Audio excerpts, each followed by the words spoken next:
우리가 오늘 상고하려고 하는 말씀은 사실은 이방나라 아람에 일어났던 일들, 그리고 또 한쪽에서는 이스라엘 백성들 가운데서 일어났던 일들인데, 원래는 1절부터 14절까지 다 읽어야 되고요. 1막만 읽은 겁니다. 2막은 우리가 말씀을 상고하면서 같이 읽어갈 거고요.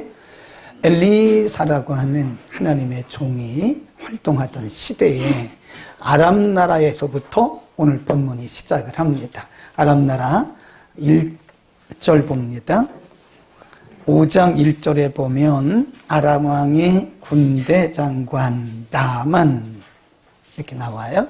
나만이 그 주인에게는 아주 크고 존귀한 사람인데, 불행하게도 그에게는 나병이 있었더라 그랬습니다. 지도 한번 볼까요? 조금 키워서 보시면 오늘 말씀의 현장이 어딘가를 우리가 먼저 알아야 되죠. 이렇게 보면 여러분이 계신 데서부터 오른쪽에 보면 맨 위에 아람이라고 빨갛게 쓰여 있잖아요. 여기가 이제 우리가 흔히 말하는 다메섹입니다. 다마스커스라고도 얘기하죠. 그리고 그 건너편이 이제 위에 쭉 보이시나요? 거기가 사마리아라고 보이고요. 왼쪽 걸 보시면 더 정확하죠. 아람이 저 꼭대기에 있고, 그 다음에 암몬, 그 다음에 모압, 에돔 이런 식으로 이렇게 쭉 내려가고 있고요. 그 다음에 그 건너편에 보면 이스라엘 북왕국, 이스라엘 써 있죠. 그리고 옆에 사마리아라고 해서 거기가 어디냐면 북왕국 이스라엘의 수도죠. 여기에서 일어났던 일이다. 자, 이제 저를 보시면 됩니다. 그러니까 아람이라고 하는 곳은 바로 저 다메섹이라고 하는 작은 나라, 저 꼭대기인 그런 나라예요. 여기는 이방 나라입니다. 하나님을 섬기는 나라도 아니고 하나님을 예배하는 사람들도 아닙니다. 그 나라의 군대 장관 나아만이라는 사람이 나병에 걸린 거죠. 사실은 이 사람은 그 자신의 왕, 자기가 섬기는 아람 나라의 왕에게 공을 많이 세운 사람입니다. 그래서 1절에 보면 굉장히 왕에게 신임을 받는 그런 사람이었는데, 안타깝게도 이 사람에게 나병이 걸렸다. 나병. 그 나병은 그때나 지금이나 불치병이라고 그러죠. 또 그리고 그때 당시에는 나병은 하나님의 저주라고 일반적으로 이스라엘 백성들이나 아니면 이방인들도 나병은 다 하나님의 저주라고 그 당시에는 그렇게 생각을 했다는 거죠. 그게 그들의 믿음이었어요. 그리고 그것은 고칠 수 없는 불치병이다. 그런 거죠. 그런데 거기 여자아이 하나가 이 이야기를 하는 거예요. 아, 우리 저 주인께서 저 사마리아에 계시는 주의 종에게 가면 나을 건데, 이 말을 그냥 흘려보낸 거예요. 흘려보냈는데 나아만이 그 얘기를 듣고 아람 왕에게 얘기한 거예요. 그러니까 아람 왕이 이렇게 얘기합니다. 5절입니다.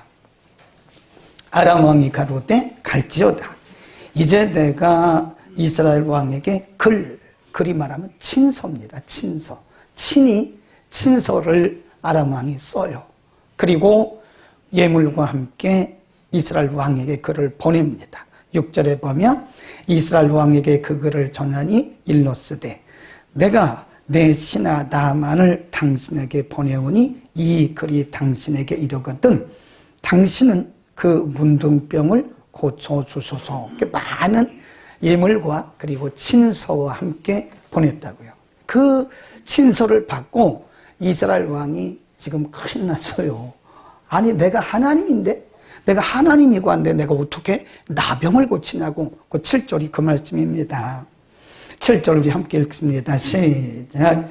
이스라엘 왕이 그 글을 읽고 자기 옷을 찢으며 가로되 내가 어찌 하나님이고 한데 능히 사람을 죽이며 살릴 수 있으랴. 저가 어찌하여 사람을 내게 보내어 그 문둥병을 고치라 하느냐. 너희는 깊이 생각하고 저 왕이 틈을 타서 나로 더불어 시비하려 함인 줄을 알라. 그러니까 이스라엘 왕이 생각해, 이거는 불가능한 일이야. 내가 사람인데 어떻게 내가 불치병을 고친단 말이야. 이건 특별히 틀림없이 아람 왕이 이런 전략을 가지고 지금 스파이를 보낸 거야. 첩자를 보낸 거라. 그러니까 백성들에게 얘기를 하는 거예요. 그 자기 신하들에게 이거 특별히 이건 분명히 첩자를 보낸 거니까 생각을 잘하라고. 근데 이 소문이 누구에게 들렸냐면 엘리사에게 들린 거예요. 엘리사가 왕이 이렇게 곤경에 빠져 있다는 소식을 듣고 8절에 가보면 이렇게 말합니다. 내게로 보내십시오. 내게로 보내십시오. 나는 할 수 없지만 하나님이 하실 거라고. 그래서 이제 그 왕이 나만을 엘리사에게 보냈어요. 엘리사가 나오보지도 않고 말하기를 요단강에 가서 7번 씻으라고. 근데 결국은 14절에 보면 14절입니다. 시작. 나아만이 이에 내려가서 하나님의 사람의 말씀대로 요단강에 7번 물을 잠그니 전하여 어린 나이에 몸 다소 깨끗하게 되었더라. 1절과 4절을 보면 1절 불치병 나병이 14절 깨끗하게 나았어요. 이렇게 결론입니다. 그러면 오늘 이 말씀은 사실은 이방 나라의 군대 장관에 대한 말씀이거든요. 이방 나라, 아람 나라의 군대 장관을 하나님께서 치유하신 이 치유 이야기인데 그 성경이 이스라엘에 대한 이야기도 아니고 엘리사와 직접 관련된 것도 아니고 이방 나라, 아람 나라의 군대 장관 나만에 대한 치유 이야기를 이렇게도 길게 기록을 할 필요가 있었나? 이유가 뭔가? 우리는 그 하나님의 의도를 알아야 된다고 그랬죠? 굉장히 중요합니다. 하나님이 이스라엘 백성들 가운데 일어난 일을 기록한 것이 아니고 이방 나라에서 일어났던 일들을 이렇게 세밀하게 기록한 것은 하나님의 의도가 있어요. 하나님은 이스라엘 백성들만의 하나님이 아니다 한 것을 지금 보여주신 거예요. 이스라엘 백성들은 늘 선민의식에 빠져 있어요. 늘 그들의 조상들로부터 그들 속에 그들의 피 속에 흐르고 있는 것이 뭐냐면 선민의식입니다. 선민의식. 우리는 거룩한 백성이야. 우리는 하나님께 특별히 뽑힌 받은 백성이야. 그래서 혈통을 굉장히 중요시 여긴다고요. 할례를 받지 않으면 사람 취급도 안 하죠. 그러니까 이스라엘 백성들은 선민의식에 빠져서 다른 민족에 대해서 이방 사람들에 대해서 별로 그렇게 관심을 두지 않는다고요. 근데 하나님은 의외로 지금 아람 나라의 군대 장관 나만의 그 문둥병을 나병을 고치심으로써 하나님이 이스라엘 백성들만의 하나님이 아니다 이거예요. 이스라엘 백성들의 선민의식을 다 지금 하나님께서 깨뜨리신 거예요. 나는 너희들만의 하나님이 아니야. 나는 나의 통치는 온 세계 가운데. 지도 한 번만 더 보여주세요. 거기 보면 이스라엘이라고 하는 나라는 아주 작아요. 그것도 북왕국 이스라엘과 남왕국 유다로 지금 이렇게 갈라져 있잖아요. 그 주변에 보면 큰 나라들이 얼마나 많아요. 근데 이외에도 많죠. 지도에 안 나와서 그렇지. 아수르, 위로 가면 아수르, 또 밑으로 가면 애굽, 저쪽으로 가면 블레셋, 또 저쪽으로 가면 또 바벨론. 큰 나라들이 얼마나 많은데. 근데 하나님께서 이스라엘 백성들만 통치하시고 이스라엘 백성들만 하나님이 사랑하시고 이스라엘 백성들과만 하나님이 관계하시는 것이 아니라 주변에 있는 모든 나라들도 하나님의 통치 영역 아래에 있다는 사실을 보여준 거예요. 맞습니다. 하나님은 이 지구촌에 있는 모든 나라, 모든 민족, 모든 백성, 모든 방언, 모든 족속들의 하나님입니다. 그래서 성경에 보면 하나님에 대해서 뭐라고 말씀하냐면 상천하지에 유일하신 하나님이다. 아멘. 그분만이 이 세상을 통치하시는 통치자라는 거예요. 그래서 우리는 민족주의에 빠지면 안 됩니다. 하나님은 모든 나라와 모든 민족과 모든 열방과 모든 백성들의 하나님, 모든 사람들이 다 구원에 이르기를 원하시는 것이고 뿐만 아니라 지금도 하나님께서 비를 모든 사람들에게 골고루 내리시는 것처럼 하나님은 모든 민족 가운데 그분의 은혜를 지금도 내리시고 그 모든 족속이 다 하나님을 섬기기를 그렇게도 원하고 계시는 겁니다. 아멘. 우리는 하나님의 통치 영역을 넓게 보셔야 돼요. 그냥 하나님이 우리들만 믿는 우리들만 사랑하시고 우리들만 통치하는 것이 아니라 온 우주에 있는 모든 나라 모든 백성들의 하나님이시다 하는 것을 우리는 믿고 그리고 하나님을 좀 크신 하나님으로 우리가 바라봐야 됩니다. 우리의 시선을 좀 이렇게 넓게 넓혀야 돼요. 하나님은 모든 민족과 모든 나라 그리고 교회 안에 있는 우리들만 하나님이 사랑하신 것이 아니라 교회 밖에 아직 주께로 오지 않은 그 사람들에게도 하나님의 은혜를 주시고 그들도 다 주께로 오기를 하나님은 그렇게 고대하고 계신다는 거죠. 그래서 너희는 모든 민족으로 너희는 나가 그런 말 예수님께서 승천하시기 전에 그런 말씀 하시잖아요. 너희는 나가 가라 이런 말씀이 먼저 나와요. 너희는 나가서 모든 민족으로 제자를 삼아 그런 말씀을 하잖아요. 가라 모든 민족을 대상으로 해라. 우리는 좀 넓은 시야를 가지시기를 바라고요. 그 다음에 오늘 본문에 나만의 나병에 치유되는 과정에서 아주 중요한 사람 두 사람이 등장을 해요. 하나님이 역사하실 때는 항상 사람을 등장시킵니다. 하나님이 항상 사람을 통해서 일을 하세요. 하나님은 영이시기 때문에 그분이 직접 하지 않죠. 하나님은 언제나 사람들을 통해서 일을 하십니다. 그래서 하나님이 어떤 역사를 이루실 때 보면 거기에는 항상 사람이 있어요. 어떤 사람? 하나님이 예비하신 사람. 하나님이 준비하신 사람. 하나님께서 반드시 예비한 사람을 통해서 일하시는데 오늘 이 나병이 고침받는 이 과정에서 두 사람이 보여요. 한 사람이 3절에 나옵니다. 2절부터 볼까요? 5장 2절입니다. 천에 시작. 천에 아람 사람이 떼를 지어 나가서 이스라엘 땅에서 작은 계집아이 하나를 사로잡음에 저가 나만의 아내에게 수종들더니 그가 말하기를 그 자기 주모에게 부인 그러니까 나만의 부인이겠죠. 그 부인에게 하는 말이 우리 주인이 저 사마리아에 있는 하나님의 종에게 가면 나을 것 같다고 그 얘기를 듣고 나만이 왕에게 그 얘기를 전달한 거 아니에요. 그러니까 어떻게 보면 나만의 치유의 시작은 이 여인부터 시작이 된 거예요. 물론 나만의 나병을 치유하신 분은 절대적으로 하나님입니다. 근데 하나님이 그 역사의 시작은 이 계집 여자아이로부터 시작이 된 거예요. 여종입니다. 여종.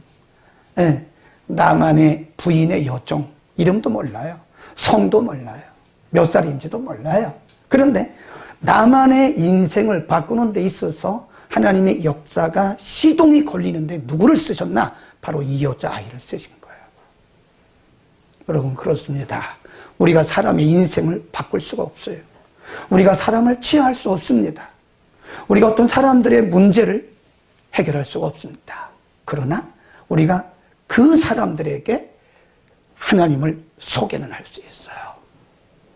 그래서 우리가 소개한 하나님을 그분들이 만남으로써 그들의 인생이 바뀌는 거 아닙니까? 우리는 이 여자아이를 통해서 너무 소중한 것을 배울 수 있는 거예요. 우리가 사람들의 인생을 바꿀 수는 없지만 우리가 예수님을 그들에게 소개함으로써 우리가 하나님을 그들에게 소개함으로써 그들의 인생이 바뀔 수 있고 그들의 문제가 해결될 수도 있는 거예요. 이게 바로 뭐냐? 축복의 통로라고 하는 겁니다. 아멘. 우리는 이 땅에 살면서 하나님의 축복의 통로로 쓰임받아야 우리 인생에 가치가 있고 보람이 있는 겁니다. 우리 이 땅에 100년 사는 거 별로 중요한 게 아니에요. 우리가 짧게 살아도 누군가의 인생을 변화시키는 일에 우리가 하나님의 도구로 쓰임받는다면 우리는 60년을 살아도 70년을 살아도 80년을 살아도 우리는 정말 복된 인생을 사는 겁니다. 아멘. 여러분 이 지구촌의 수많은 사람들이 우리나라 국내에만 해도 이 강서구 염창동에만 해도 얼마나 많은 사람들이 헤매고 있는지 몰라요. 갈 길을 잃고 헤매고 있습니다.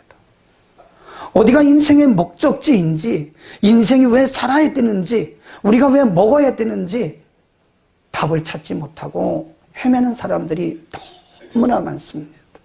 어쩌면 교회 안에도 있을지도 모르겠어요. 우리가 그분들에게 어떤 문제를 해결할 수 없습니다. 우리가 그분들을 설득해서 당신의 인생을 이렇게 바꿀 수 있다, 우리가 할 수가 없어요. 그러나 우리가 그분을 소개는 할 수 있어요. 아멘. 우리가 요한복음 4장에 보면요, 수가성에 예수님께서 야곱의 우물가에 정오에 가셨어요. 근데 거기 여인이 그 수가성에서 아주 부정하게 여김을 받고 남편이 여러 명이라니까요. 그런 여인이 어디 있습니까? 그러니까 율법이 지배하고 있는 유대 사회에서 사실 그 사마리아가 물론 이방 지역이긴 했지만 거기는 묵시적으로 유대인들이 사는 곳이에요. 그 사회에서 이 여인은 사람 취급을 받지 못하는 거예요. 근데 어느 날 늘 하듯이 야곱의 우물가에 물동이를 이고 물 길러 갑니다. 근데 거기서 유대인 남자 하나를 만나요. 유대인 남자 하나가 이렇게 말을 해요. 여인이요, 내게 물 좀 주시오. 그러니까 여인이 말하기를, 아니 당신은 유대인 남자로서 어떻게 사마리아 여자 나에게 물을 달라고 그럽니까? 그리고 얘기를 하다가 이 여인이, 이분은 평민이 아니야, 이 보통 사람이 아니야, 이분은 유대인인데 선지자구나. 대화를 조금 하다가 나중에 이 수가성 여인이 선지자가 아니고 메시아인 걸 알게 됐어요. 그리고 지금까지 사람들에게, 수가성 사람들에게 무시당하고 또 사람들에게 부정하다고 밟히고 이랬던 여인인데 물동이를 버려두고 수가성 안으로 뛰어들어갑니다. 그리고 사람들에게 이렇게 얘기를 해요. 한번 보자고요. 요한복음입니다. 요한복음 4장으로 갑니다. 4장. 이 여인이 가서 사람들에게 이렇게 말을 해요. 28절입니다. 28절. 여자가 물동이를 버려두고 동네에 들어가서 사람들에게 이르되, 나의 행한 모든 일을 내게 말한 사람을 와 보라, 이는 그리스도가 아니냐 하니 저희가 동네에서 나와 예수께로 오더라. 이 사람들은 지금까지 예수에 대해서 몰랐고 예수를 믿지도 않았다고요. 그런데 본인들이 평소에 부정하다고 여기고 욕하고 멸시했던 그 여인이 와서 말하기를, 내가 예수를 만났습니다. 내가 이 메시아를 만났습니다. 여러분 와서 보세요. 그리고 쭉 내려갑니다. 39절로 갑니다. 시작. 여자의 말이 그가 나의 행한 모든 것을 내게 말하였다 증거하므로 그 동네 중에 많은 사마리아인이 예수를 뭐 했대요? 믿었다니까요.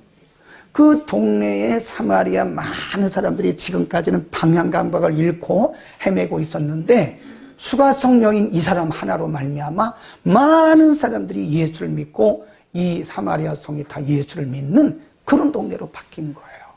한 사람. 중요합니다. 세상을 변화시키는 것은 다수가 아니라고요.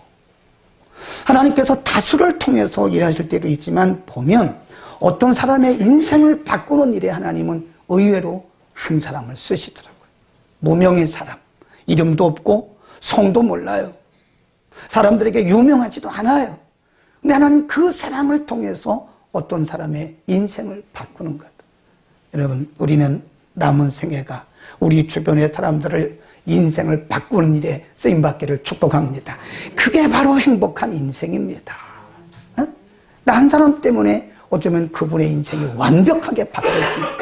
어쩌면 내 한 사람이 전한 그 예수 그리스도 때문에 그 사람의 인생이 치유되고 회복되고 완벽히 다른 인생을 살 수가 있는 거라고 하는 거죠. 그래서 이런 말이 있어요. 사람이 사람을 만나면 역사가 일어난다. 그리고 사람이 하나님을 만나면 기적이 일어난다. 여러분, 저와 여러분이 다른 사람들에 있어서 역사를 이루는 그런 촉매자가 되기를 축원합니다. 얼마나 행복합니까? 우리가 살면 얼마나 많이 살겠습니까? 우리가 또 이 세상의 것을 가지면 얼마나 많이 갖겠습니까? 그건 우리의 본질이 아니라고요. 우리가 이 땅에 있는 동안 나를 통해서 한 사람이라도 변화가 된다면, 나를 통해서 한 사람이라도 그 인생이 바뀐다면 우리는 행복한 인생을 지금 살고 있는 것이고, 우리가 그렇지 못했다면 우리는 앞으로 그렇게 말해야 됩니다. 수가성 여인의 그 비밀이 뭐죠? 예수를 만난 거예요. 내가 예수를 만나는 순간, 내가 예수를 인격적으로 만나는 순간 우리는 그 예수를 사람들에게 증거함으로써 그들의 인생이 바뀌게 할 수 있는 거예요. 비결이 뭡니까? 내가 먼저 예수를 만나야 돼. 아멘. 여러분, 내가 먼저 예수를 인격적으로 만납시다. 그리고 그 예수를 증거하자고요. 그러면 많은 사람들이 우리를 통해서, 우리가 변화시킨 건 아니지만 우리가 그 중간 역할을 하는 것이다. 또 한 사람이 있어요. 거기 한번 보세요. 읽진 않았지만 11절로 갑니다. 아까 우리가 이제 잠깐 살펴봤는데요. 이스라엘 왕이 그렇게 고민하니까 엘리사가 말하기를 뭘 그렇게 고민하냐고, 그 사람을 내게로 보내시라고. 그래서 왕이 이 나아만을 엘리사에게 보냈다고요. 그때 엘리사가 하는 얘기가 뭐라 그러죠? 거기 보세요. 10절. 시작. 엘리사가 사자를 저에게 보내어 가로되 너는 요단강에 몸을 7번 씻으라. 내 살이 여전하여 깨끗하여 지리라. 이건 있을 수가 없는 일이에요. 이건 외교 관계입니다. 아람 나라의 왕이 친서를 써가지고 친서에다가 친히 말했어요. 내가 참으로 아끼고 신이 많은 군대 장관 나아만을 제가 당신에게 보내니 당신이 이렇게 해서 좀 이 나아만을 좀 살려주시오, 고쳐주시오. 친서를 가지고 간 거 아닙니까? 그건 외교 관계라고요. 그러면 외교적인 대우를 해줘야 돼요. 군대 장관은 오늘날 말하면 아마 장관급 될 거예요. 장관급. 나아만은 장관급이라고요. 근데 엘리사는 아니 자기가 하나님이 종이면 종이었지 나오지도 않아요. 그리고 사람을 시켜서 하는 얘기가 오라고 하든지 그런 말도 안 하고 저기 요단강에 가서 한 번도 아니고 7번이나 몸을 씻으라는 거예요. 그 말이 됩니까? 외교적인 관계에서 이건 결례입니다. 이건 예부가 아니죠. 이건 매너가 아닙니다. 그러니까 그때 나아만이 화가 났어요. 이럴 수가 있냐? 거기 보세요. 화가 난 거예요. 10일 시작. 나아만이 노하여 불러가며 가로되 내 생각에는 저가 내게로 나와 서서 그 하나님 여호와의 이름을 부르고 당처 위에 손을 흔들어 운동병을 고칠까 하였다. 이게 이제 그 당시 있었던 종교 의식입니다. 어떤 환자가 오잖아요. 그러면 그 치유하는 사람이 서가지고 이렇게 막 이렇게 흔들면서 그리고 자기의 손을 대는 그게 안찰이라고 그러는 게 안찰. 오늘날 우리가 말하는 흔히 말하는 안수입니다. 아니 다른 나라의 군대 장관인데 장관급인데 나와오지도 않아요. 그리고 그냥 사람 시켜서 말하니까 얼마나 화가 나요. 그 생각이 이렇게 나는 내 생각에는 내가 가면 엘리사라는 사람이 와가지고 내게 좀 이렇게 절도 하고 좀 종교의식을 행하면서 내 약한 부분에 두 손을 얹어가지고 이렇게라도 할 줄 알았다. 아니 그런데 나와보지도 않고. 그리고 뒤에 보세요. 또 뭐라 그래요? 12절 시작. 다메섹강 아랍 이스라엘 모든 강물보다 낫지 아니하냐. 내가 거기서 몸을 씻으면 깨끗하게 되지 아니하냐 하고 몸을 돌이켜 분한 모양으로 떠났다. 화가 난 거죠. 여러분 같으면 화 안 나겠습니까? 무시당한 거 아닙니까? 에? 아니 왕의 친서를 가지고 왔는데 무시받은 거 아니에요. 무시당한 거 아니에요. 아니 그리고 말이야 이 옆에 강들이 얼마나 많냐고. 깨끗한 강이 가깝고. 그런데 이게 사실은요 사마리아에서 요단강까지 가려면 한참 가야 됩니다. 한참. 아니, 그런데 가까운 강도 아니고 저 먼 강. 그리고 우리가 이제 그 학자들이 쓴 거를 보면요. 요단강은 굉장히 흙탕물이 많았다는 거예요, 흙탕물. 그리고 그 뒤에 나만이 언급했던 강들은 깨끗해요. 아니, 그런데, 아니, 깨끗한 강, 가까운 강도 그냥 두고 이 더럽고 흙탕물이 많은 그 멀리 있는 요단강에서 가서 몸을 7번이나 씻으라고? 화가 난 거죠, 화가. 여러분 같은 화 안 나겠어요? 근데 그때 조심해야 됩니다. 하나님의 역사는요, 사탄이 꼭 틈을 타요. 막 분노하게. 분노하면 진 거예요. 일단 진 겁니다. 막 분노해가지고 막 열불이 나가지고 지금 우락부락 해가지고 막 이러는 거예요. 그래서 지금 갈라고 그러는 거잖아요. 그런데 거기 딱 한 사람들이, 거기 종들이 나타나요. 거기 보세요. 13절. 시작. 그 종들이 나와서 말하여 가로되 내 아버지여 당신을 명하여 큰 일을 행하라 하였다면 행치 아니하였으리까? 하물며 당신에게 이르기를 씻어 깨끗하게 하라.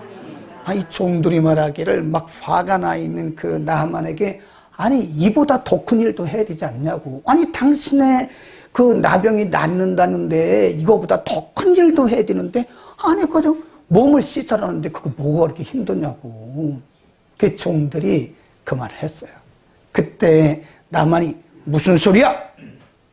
그랬으면 나만은 지금까지 문둥병 고침 못 받았어요. 그때의 종들의 말을 듣고 나만이 돌이켰습니다. 그리고 엘리사가 시킨 대로 화는 났지만 엘리사가 시킨 대로 요단강에 가서 7번 담그고 7번째 나올 때 몸이 어린아이 살같이 나병이 깨끗하게 했어요. 여러분 만일 우리가 여기서요 이 종들이 없었으면 나만은 고침 못 받았습니다. 나만의 나병은 고침 못 받았어요. 왜죠? 화나 있으니까. 여러분 화내지 마세요. 분노하면 하나님의 은혜를 다 쏟습니다. 그래서 항상 마귀가 우리에게 분노의 영을 줘요. 막 오해하게 하고 막 분노하게 하면 일단 우리는 마귀에게 진 거예요. 이겨내야 돼. 그거 막 분노가 타오를 때 우리는 빨리 그거를 예수 이름으로 물리치지 않으면 우리는 모든 축복을 다 놓칩니다. 어쩌면 여러분이 고침받을 수 있었는데 분노해서 고침 못 받는 경우도 있었죠. 어쩌면 지나간 날들을 생각해 보면 하나님께서 우리에게 기회를 주셨는데 우리가 분노하다가 그 소중한 것들을 다 놓쳤는지도 몰라요. 모세가 왜 가나안에 왜 못 들어갔어요? 분노하다가 못 들어간 거 아닙니까? 저는 이렇게 생각해요. 이 종들의 말이 이 나만을 살렸어요. 여러분 잠언 13장에 보면 사람의 죽고 사는 것이 어디에 달렸다고 그래요? 혀에 감수에 달렸다. 혀에. 우리 입에서 나가는 말들이 사람을 죽일 수도 있어요. 멀쩡한 사람을 상처 줄 수도 있습니다. 우리 입에서 나가는 말들이 멀쩡한 사람 상처 주고 절망하게 하고 잘못하면 그 사람을 실제로 죽지는 않지만 영적으로 혼적으로 사람을 죽게 만들 수도 있는 거예요. 그런데 이런 말씀이 있어요. 잠깐 찾아봅시다. 잠언 이런 말씀입니다. 25장 11절 하나만 찾아보겠습니다.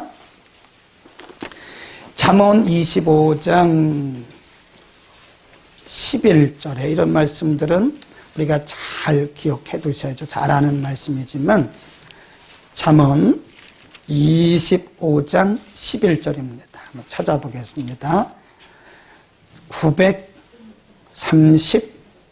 938면입니다. 7면, 8면 전후에 25장 11절 시작. 경우에 합당한 말은 하루 새긴 은쟁반에 금수하라.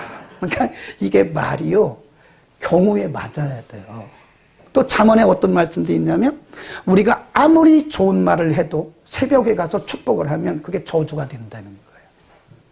때에 맞는 말, 우리의 때에 맞는 말 한마디가요 사람을 살릴 수가 있어요.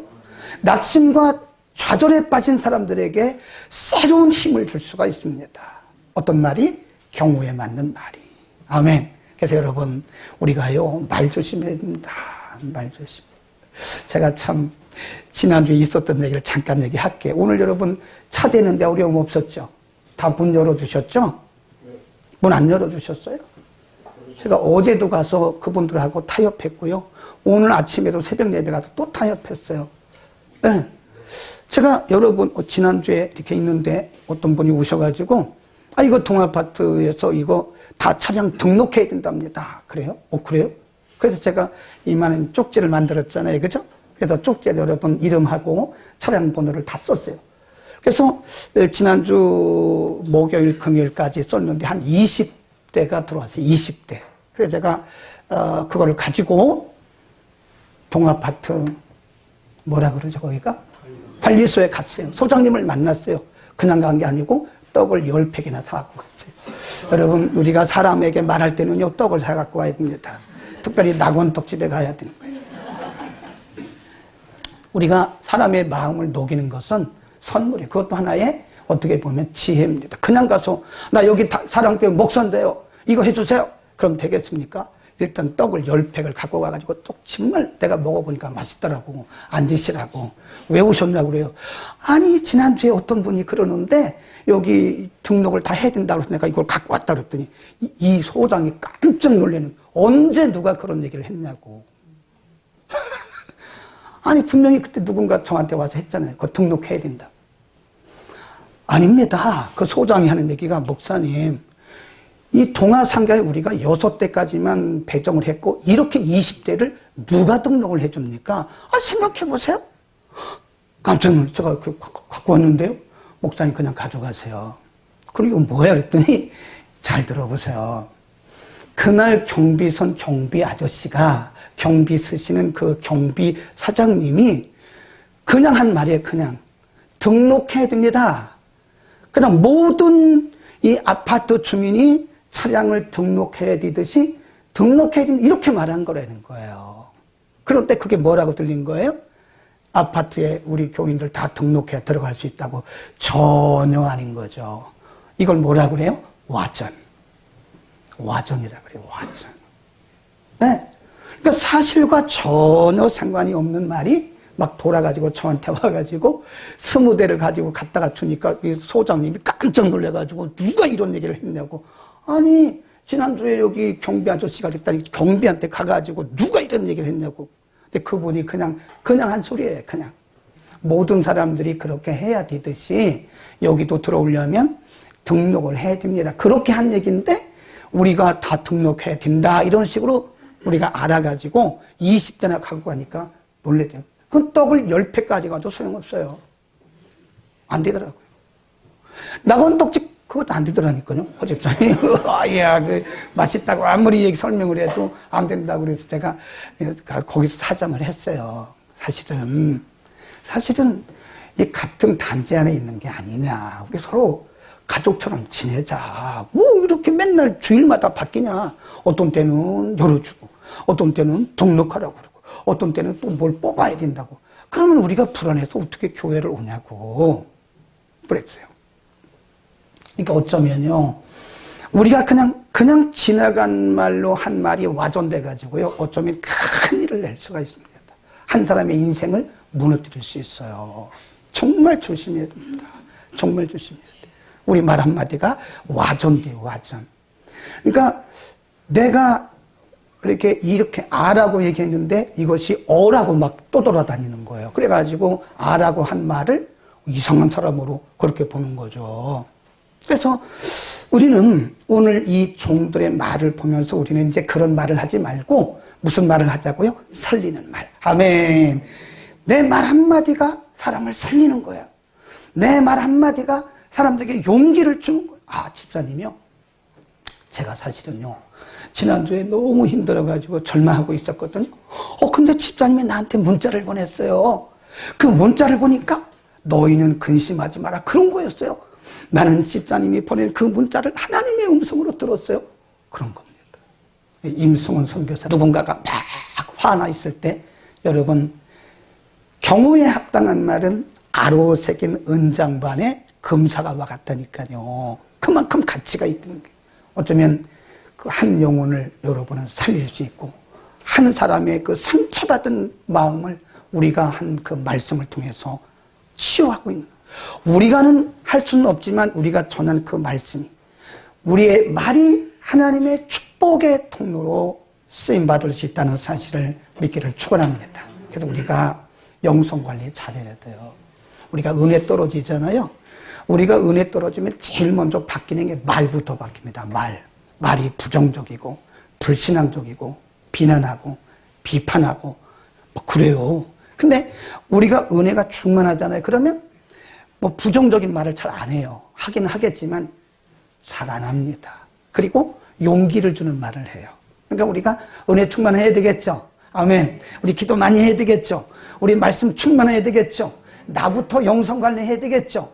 내가 은혜 떨어지면 사람을 죽일 수도 있다니까요. 멀쩡한 사람 말을 와전시켜가지고 잘하고 있는 사람 곤경에 빠뜨릴 수도 있는 거예요. 잘 조심해야 됩니다. 우리가 어떻게 하자고요? 은혜로운 말만 하자. 살리는 말을. 그래서 에베소 4장에 보면 너희는 또 그 뒤에도 보면요. 더러운 말 입 밖에도 내지 말고 은혜를 끼치는 선한 말을 하죠. 선한 말. 은혜로운 말. 그러니까 이게 말도요. 잘 재련이 돼야 돼요. 정화가 돼야 됩니다. 정화돼. 특별히 한국 사람들은 성격이 급해요. 그러니까 성격이 급하다 보니까 입에서 나오는 대로 막 합니다. 그 사람이 상처받는 걸 생각을 안 해요. 그리고 말하기를 나 다 풀었어. 좀 푸셔. 그 말은 굉장히 무책임한 말이에요. 이미 상처받아가지고 막 속이 이러고 있는데 풀었으니까 풀어. 정말 화가 나는 말입니다. 물론 풀어야죠. 그러나 나 괜찮아. 나는 끝이 없어. 뒤끝이 없어. 이런다고요. 그 뒤끝이 있기 전에 우리가 뭐 해야 돼요? 우리의 영성부터 관리하고. 우리 좋은 말만 합시다. 남편에게도 좋은 말만 하세요. 용기를 준 말을 하세요. 에? 그런 노래도 있잖아요. 아빠 힘내세요. 우리가 틀렸나? 맞았어요? 그런 거 있잖아요. 부인에게도 힘내라. 자녀들에게도 힘내라. 얼마나 좋냐고요. 우리는 사람을 살리는 말을 합시다. 어쩌면 이 종들의 그 말처럼 우리가 그 문제를 해결할 수는 없지만 우리의 입에서 나오는 말이 한 사람의 인생을 바꿀 수도 있습니다. 아멘. 기도하겠습니다. 걸어가십니다.